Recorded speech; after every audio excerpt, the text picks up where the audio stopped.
और अब खबरों को तफसील से जानेंगे। फिल्म काली के पोस्टर से तनाज़े में घिरी लीना मनी में काली मजीद अपनी बातों और सिलसिलेवार यानी लगातार ट्वीट के जरिए मजीद तनाज़ों को जन्म दे रही हैं।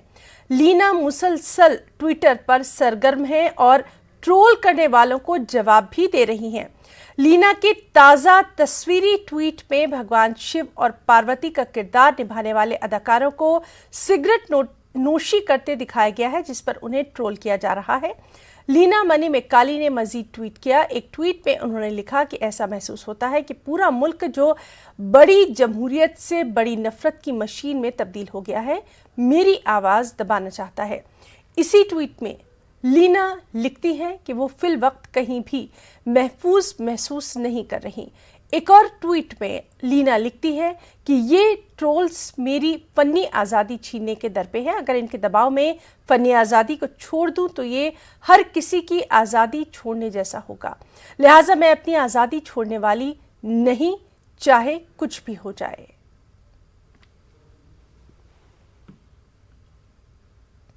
और काली फिल्म का पोस्टर मंजर आम पर आने के बाद तनाज़ात में लगातार इजाफा देखा जा रहा है। अब एमपी हुकूमत के वजीर डॉक्टर नरोत्तम मिश्रा ने फिल्म की डायरेक्टर लीना मन्नी मेकालाई के बारे में कहा कि वो मरकजी हुकूमत को लुकआउट नोटिस जारी करने के लिए एक खत लिखने जा रही हैं। डॉक्टर नरोत्तम मिश्रा ने मजीद कहा कि वो अब जो कुछ कर रही हैं, यानी लीना जो कुछ कर रही हैं, वो जानबूझकर कर रही हैं। वहीं नरोत्तम मिश्रा ट्विटर इंतजामिया को भी खत लिख रहे हैं। सरकार की ओर से केंद्र को पत्र लिखने जा रहे हैं कि एक एलओसी जारी करें। वो लुकआउट सर्कुलर होता है ये लीना मणि मैकलई जी के खिलाफ, क्योंकि अब वो जो कर रही हैं वो जानबूझ के कर रही हैं, ऐसा प्रतीत होता है। तो इन दोष पर तत्काल कार्रवाई हो, इसके लिए हमने केस रजिस्टर तो कर ही दिया था, पर केंद्र को भी आज हम एलओसी के लिए लिख देंगे। दूसरा, आज हम एक पत्र ट्विटर को भी लिख रहे हैं कि जो धार्मिक भावनाओं को आहत करने वाले इस तरह के ट्वीट जो होते हैं, कुछ विकृत मानसिकता के लोग इस तरह के जो ट्वीट लगातार करते हैं, जैसे काली फिल्म की डायरेक्टर लीना मणि मेकालाई जी ने किया है, इस तरह के जो ट्वीट हैं, कभी बीड़ी पीते हुए काली का, कभी शंकर जी का जो जारी कर रहे हैं, तो ऐसे विकृत मानसिकताओं के लिए जो धार्मिक भावनाओं को आहत करने वाले चित्र हैं और ट्विटर को टूल की तरह उपयोग जो कर रहे हैं, इसको वो रोकें अपने स्तर पर और इसकी स्कैनिंग की व्यवस्था करें, जिसकी वजह से स्कैनिंग के बाद से इस तरह की चीजें ना आए जो भावनाओं को आहत करती हो। ऐसा मैं ट्विटर को भी पत्र लिखने जा रहा हूं।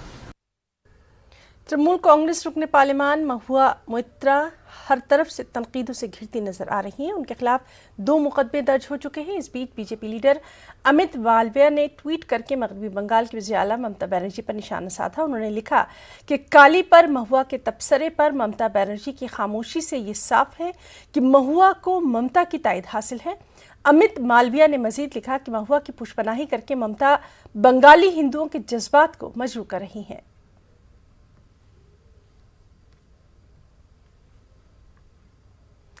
ऑल्ट न्यूज के को फाउंडर और फैक्ट चेकर मोहम्मद जुबैर ने जमानत के लिए सुप्रीम कोर्ट का दरवाजा खटखटाया है।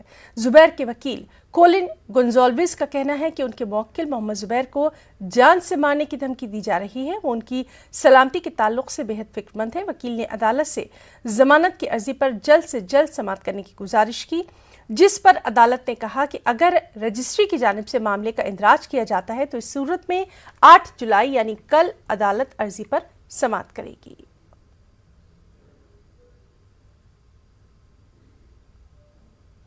शान रसूल पर मुतनाज़ा तबसरा करने वाली नूपुर शर्मा को धमकी देने के मामले में राजस्थान के अजमेर में दरगाह के खादिम का एक वीडियो तेजी से वायरल हो रहा है। खादिम पुलिस की गिरफ्त में आता दिखाई दे रहा है। इस वीडियो के सामने आने के बाद अजमेर पुलिस पर सवालात उठने लगे। दूसरी जानिब इस वीडियो के मंजर आम पर आने के बाद अजमेर दरगाह के डीएसपी संदीप सारस्वत एपीओ किया गया। एपीओ का मतलब है आउटिंग पोस्टिंग ऑर्डर, दूसरे लफ्जों में उनको लाइन हाजिर कर दिया गया। दरअसल गिरफ्तारी के वक्त सारस्वत को सलमान को ये कहकर अपना दिफा करने का मशवरा देते हुए देखा गया कि वो नशे में है, यानी सलमान ये कहे कि वो वीडियो जारी करते वक्त नशे में था।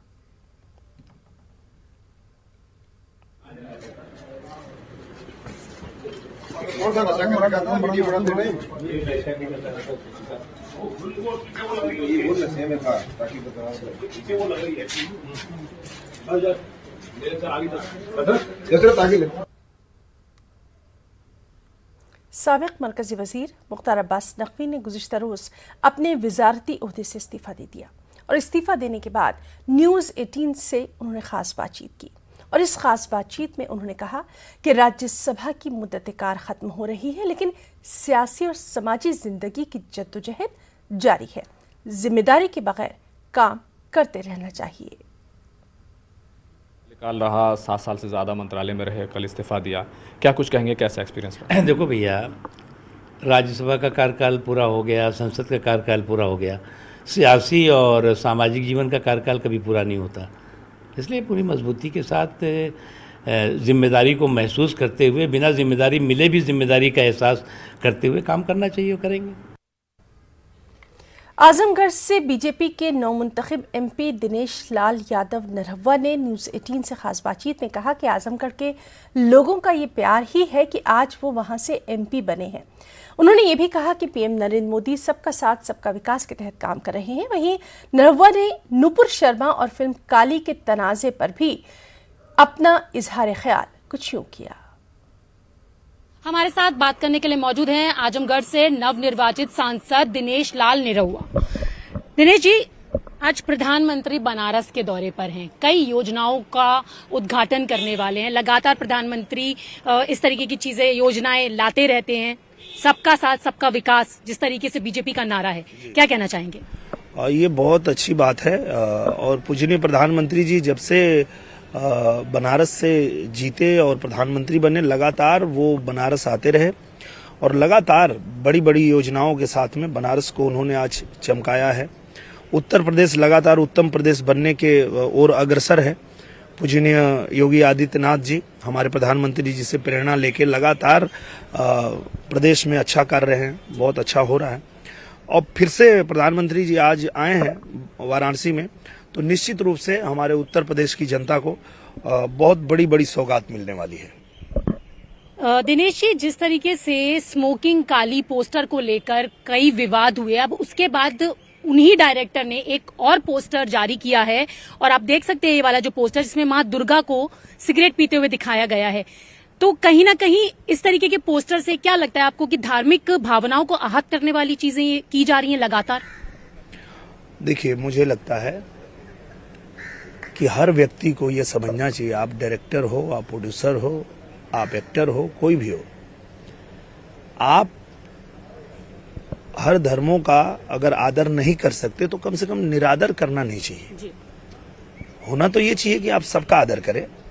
हम लोग सभी धर्मों का आदर करते हैं, पर अगर आपको ऐसा लगता है कि आपको हमारी आस्था से परहेज है और हमारी आस्था में आपको आस्था नहीं है तो कोई बात नहीं, पर निरादर मत कीजिए, आहत मत कीजिए भावनाओं को। तो ये जो भी डायरेक्टर हैं, इनको तो मैं यही कहना चाहूंगा कि ये गलत है, आप इस तरह की चीजें मत करिए। इस तरह से आप समाज में गलत जो है संदेश दे रही हैं और इससे क्या होगा कि समाज में लोग आपस में भिड़ जाते हैं, लड़ जाते हैं और उसकी जिम्मेदार फिर आप होंगे। दिनेश जी, एक आखिरी सवाल है कि जिस तरीके से नुपुर शर्मा का जो केस सामने आया, बीजेपी ने कार्रवाई भी की, लेकिन इसके बाद जिस तरीके की चीजें देखने के लिए मिली, जिसने भी आवाज उठाई उसका सर कलम कर देना, दूसरी जगहों पर जो इस तरीके की चीजें होती हैं, तो नहीं लगता है आपको कि अब तर्क की जगह तलवार ने ले ली, इस तरीके की चीजें लगातार बढ़ती जा रही? नहीं, ऐसा नहीं होना चाहिए और ये गलत है। मुझे लगता है कि ये किसी एक व्यक्ति की सोच, किसी एक व्यक्ति की मानसिकता को लेके कोई पूरा धर्म, पूरा देश उस बात पे जो है अपनी प्रतिक्रिया दे, ये आवश्यक नहीं है। वो किसी एक व्यक्ति की सोच हो सकती है। दो व्यक्तियों में अगर बात विवाद हो रहा है, एक व्यक्ति एक दूसरे की भावना को ठेस पहुंचा रहा है, तो वो भी कोशिश कर रहा है कि हम भी उसकी भावना को ठेस पहुंचाए, तो ये वो दोनों तक सीमित रहने दीजिए। ये जरूरी नहीं है कि ये सोच और इस तरह की समझ पूरे देश या पूरे धर्म की है, ऐसा नहीं है। तो मुझे नहीं लगता है कि इस तरह की चीज होनी चाहिए, और कहीं भी अगर इस तरह की घटना होती है तो उनको दंड देना चाहिए, और ताकि दोबारा ऐसा कुछ देखने को ना मिले इस देश में। तो आपने देखा, ये थे हमारे साथ बात करने के लिए आजमगढ़ से नवनिर्वाचित सांसद, जिनका कहना है कि अगर हर व्यक्ति राष्ट्रवाद की बात करता है तभी हम सुरक्षित हैं। कैमरा पर्सन कार्तिक के साथ रचना, न्यूज़ 18 दिल्ली। बाली में G20 मुल्कों के वज़ीर ख़ारजा की मीटिंग से पहले दो तरफा मुलाकातों का दौर जारी है। इजलास में शिरकत करने पहुंचे एस जयशंकर ने अपने चीनी हममनसब वेंग ई से खास मुलाकात की। दोनों ने मुख्तलिफ नुमाया और बाहमी मसाइल पर बातचीत की। साथ ही साथ परवाज़ों और तलबा से जुड़े मामले भी ज़ेर बहस आए। मुलाकात के ताल्लुक से वज़ारत ख़ारजा ने बयान जारी किया, जिसमें कहा गया कि एस जयशंकर ने तमाम नुमाया मसाइल को जल्द हल करने की ज़रूरत पर जोर दिया। एस जयशंकर ने दोनों मुल्कों के ताल्लुकात को बेहतर और मजबूत बनाने के लिए बाहमी एहतराम, बाहमी मुफादात और एक दूसरे की हसासियत का ख्याल रखने को लाजमी करार दिया।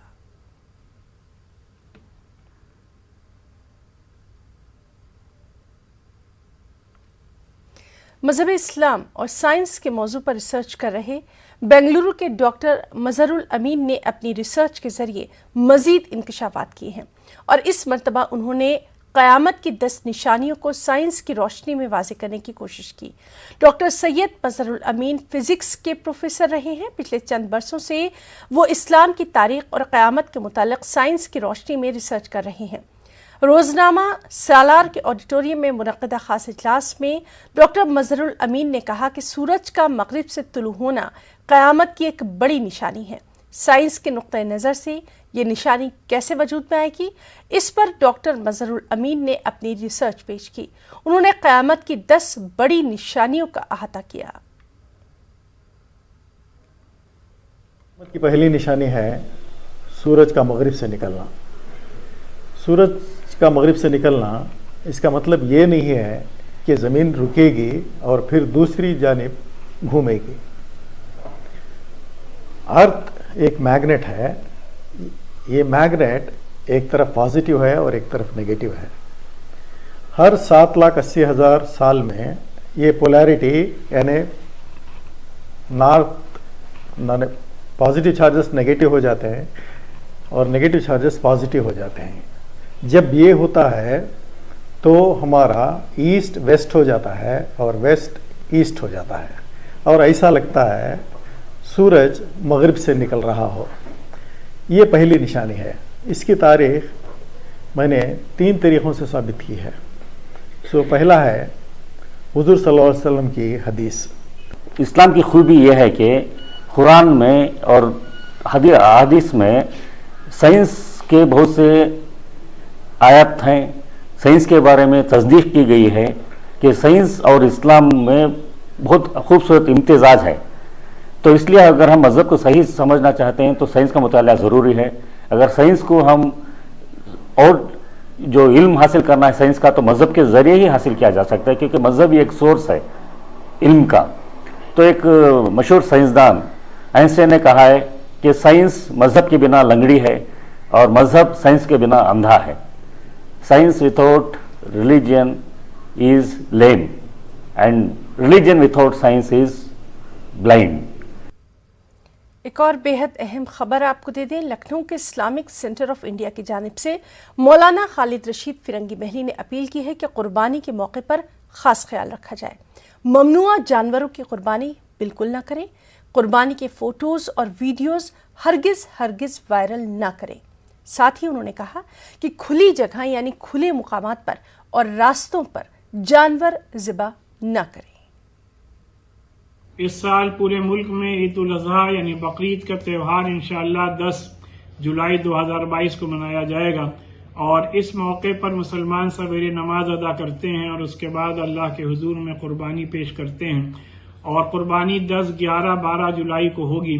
लिहाजा इस्लामिक सेंटर ऑफ इंडिया फिरंगी महल लखनऊ के जानिब से Eid ul Azha advisory 11 point advisory जारी की गई है, जिसमें कि इस बात को कहा गया है कि कुर्बानी के अय्याम में कुर्बानी करना हर साहिब हैसियत मुसलमान पर वाजिब है, और ये कोई रस्म रिवाज नहीं, बल्कि इन अय्याम में कुर्बानी करना अल्लाह को सबसे ज्यादा पसंदीदा है।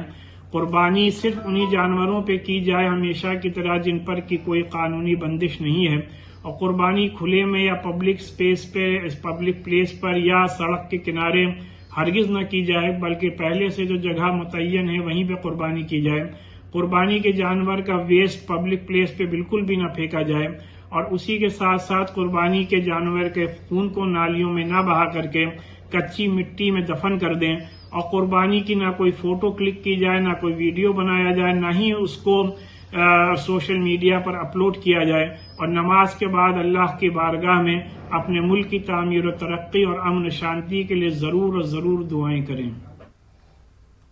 ऑल इंडिया तंजीम उलमाए इस्लाम के जनरल सेक्रेटरी मौलाना शहाबुद्दीन रिजवी ने कहा कि सुन्नी और शिया वक्फ बोर्डों पर योगी हुकूमत तवज्जो नहीं दे रही है। सीएम योगी आदित्यनाथ मुसलमानों को जोड़ने का काम नहीं कर रहे हैं। उत्तर प्रदेश हुकूमत ने एक नए बोर्ड का गठन करने का ऐलान किया है। अब ये देखना ये होगा कि उसमें उसका खाका किस तरीके से होगा। सुन्नी सेंट्रल वक्फ बोर्ड और शिया वक्फ बोर्ड पहले से ही यहाँ पर उत्तर प्रदेश में कायम है। इससे मौलवियों को कोई फैज़ नहीं हासिल हुआ, कोई फ़ायदा नहीं हासिल हुआ, जबकि करोड़ों रुपये की इमलाक वक्फ बोर्ड में आती है। वक्फ बोर्ड मालिक है, अगर वो चाहता तो न जाने कितने मौलवी, मस्जिद के इमाम लोग, उनको फ़ायदा हो सकता था। अगर गवर्नमेंट नए बोर्ड कायम करने के बजाय इमामों के लिए और मौलवियों के लिए सुन्नी वक्फ बोर्ड कर ही ध्यान दे ले तो बहुत बड़ा काम होगा।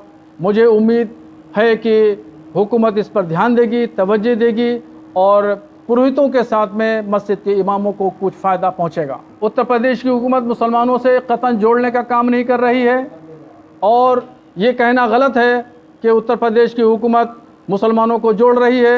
मुसलमानों को जोड़ने का काम नहीं हो रहा है। अभी सिर्फ कौमी इजलास में वज़ीर आज़म नरेंद्र मोदी जी ने ज़रूर कहा था कि पसमानदा मुसलमानों को जोड़ा जाए। मुमताज़ अदीब और सहाफ़ी खालिद आबिदी का भोपाल में इंतकाल हो गया। खालिद आबिदी गुज़िश्ता महीने से अलील चल रहे थे। खालिद आबिदी की नमाज जनाजा अब से कुछ देर बाद सैफिया कॉलेज के पास वाक़ शेड में अदा की जाएगी। फिर भोपाल सैफिया कॉलेज के पास वाक़ कब्रिस्तान में ही उन्हें सुपुर्द लहद कर दिया जाएगा। खालिद आबिदी बेहतरीन अफसाना निगार होने के साथ साथ ड्रामा निगार भी थे।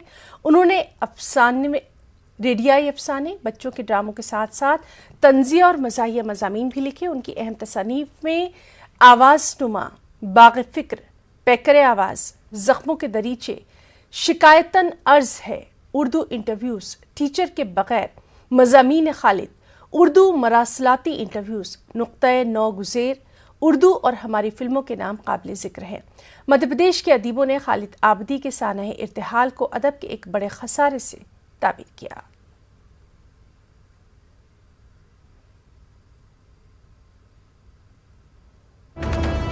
नाज़रीन, इस वक्त की बेहद अहम खबर आपको बरतानिया से दे दें। बोरिस जॉनसन इस्तीफा देने पर रजामंद हैं। एपी ने बरतानवी मीडिया के हवाले से ये खबर दी है। बोरिस जॉनसन बरतानवी कौम से खिताब करेंगे और अपने इस खिताब पे वो अपने इस्तीफे का ऐलान करेंगे। तो बेहद अहम खबर जिस पर लगातार हम आपको सुबह से अपडेट दे रहे हैं। जिस तरह से लगातार बोरिस जॉनसन की कैबिनेट में, उनकी काबीना में इस्तीफों का दौर जारी था, तो उम्मीद यही की जा रही थी कि बोरिस जॉनसन जो हैं वो अहम फैसला आज ले सकते हैं। तो ये खबर एपी ने बरतानवी मीडिया के हवाले से दी है कि बोरिस जॉनसन इस्तीफा देने पर रजामंद हैं। बोरिस जॉनसन बरतानवी कौम से खिताब करेंगे और अपने इस खिताब में अपने इस्तीफे का ऐलान करेंगे। तो बेहद अहम बैनुल-अक़वामी खबर बरतानिया से, बोरिस जॉनसन इस्तीफा देने पर रजामंद है। एपी ने बरतानवी मीडिया के हवाले से ये बेहद अहम खबर दी है।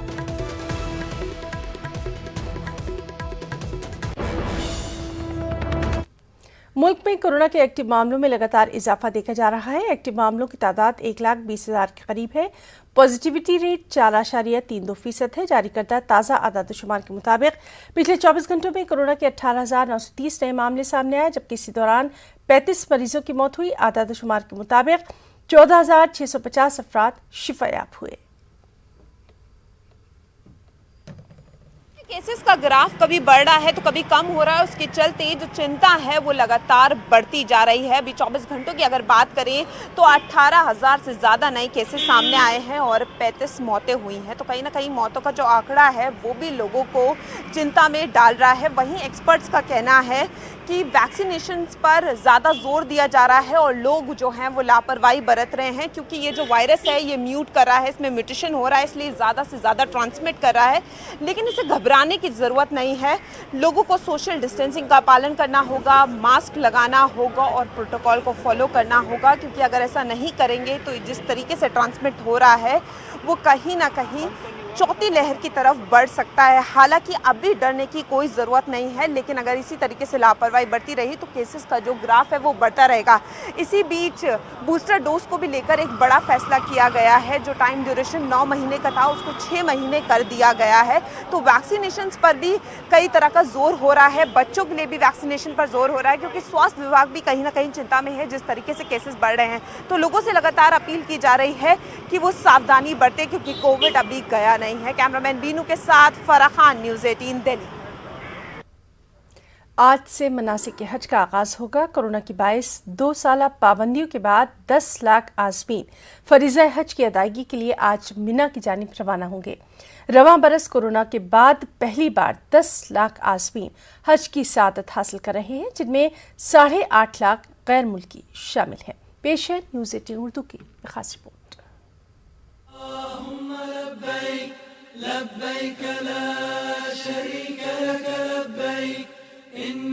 फर्जंदाने तौहीद को जिस घड़ी का बेसब्री से इंतजार था वो अब आ चुका है। कोरोना की तबाहकारियों के 2 साल बाद आज़मीन को हज की सआदत हासिल होने वाली है। लब्बैक अल्लाहुम्मा लब्बैक की सदा से फजा गूंज उठी है। खुदा और रसूल की मोहब्बत में उबाल आया है। आज़मीन हज दुनिया व माफिया से बेजार होकर मनासिक हज की अदायगी के लिए तैयार हैं।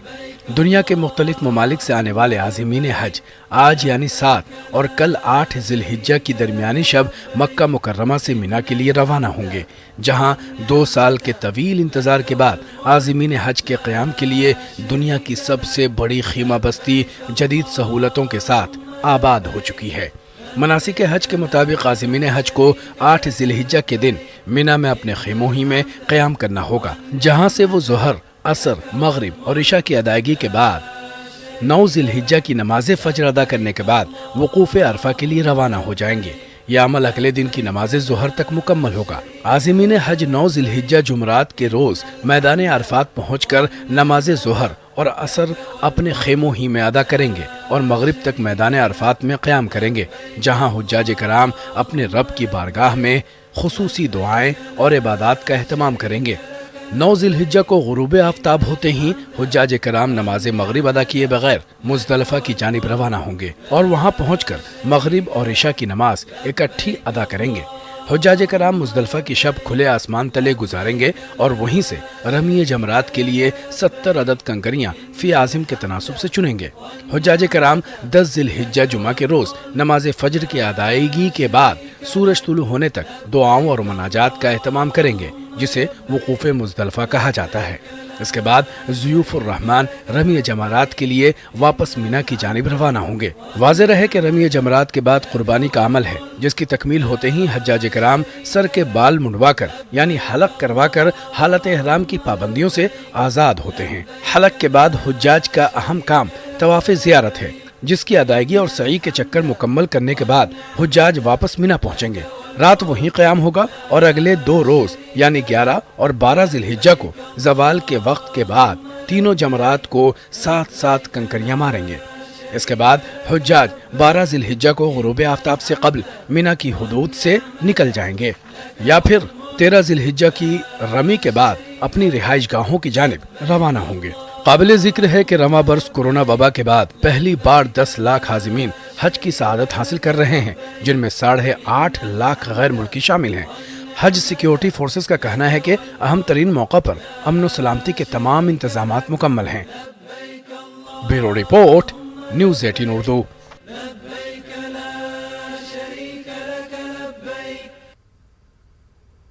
अकोला के सर सैयद स्कूल और जूनियर कॉलेज में शायरों और अदीबों के लिए एक एजाजी तकरीब का इनेकाद किया गया, जिसमें उर्दू एकेडमी से अवार्ड याफ्ता शायर नईम फराज और सहाफ़ी और अदीब गनी गाजी का भी इस्तकबाल किया गया। इस दौरान उर्दू की बका और उसकी तशहीर के लिए कोशिशें करने के लिए भी अज़्म का इजहार किया गया। आप देखिए ये खास रिपोर्ट। मुझे इजाज़त दें। आदाब।